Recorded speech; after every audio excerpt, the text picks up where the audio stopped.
பழனி மலைக்கு நீங்கள் செல்லும் போது ஒரு விஷயத்தை மட்டும் மறக்கவே மறக்காதீர்கள். அங்கே உள்ள 3 சிறப்பு படிகளை தொட்டு வணங்குங்கள். அவை சாதாரண படிகள் அல்ல, ஆழ்ந்த ஆன்மீக சக்தி நிறைந்த மர்ம படிகள். இப்பொழுது கவனமாக கேளுங்கள். முதலில் 48வது படி. மழையின் உயரம், காற்றின் ஓட்டம், சூரிய ஒளி இவை அனைத்தும் ஒன்றாக சந்திக்கும் இடம்தான் இந்த படி. பலர் இந்த படியை ஏறும்போது திடீரென சோர்வடைவதோ அல்லது சொல்ல முடியாத அமைதியில் மூழ்கி விடுவதோ நடக்கும். சிலருக்கு அங்கே அமர்ந்து தியானிக்க வேண்டும் போலவே தோன்றும். அடுத்தது 78வது படி. இது முந்தைய படிக்கு நேர்மாறான சக்தி கொண்டது. இந்த படியை தொட்டவுடன் உடல் சோர்வு நீங்கி புத்துணர்ச்சி பெருகும்.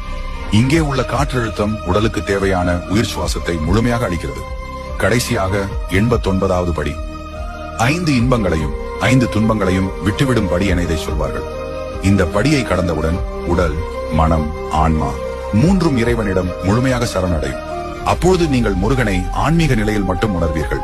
அதனால் பழனி முருகனை காண செல்லும் போது இந்த 3 படிகளையும் மறக்காமல் தொட்டு வணங்குங்கள். உங்களுக்கு முருகன் பிடித்திருந்தால் மனதில் ஒரு முறை ஓம் முருகா என்று சொல்லுங்கள்.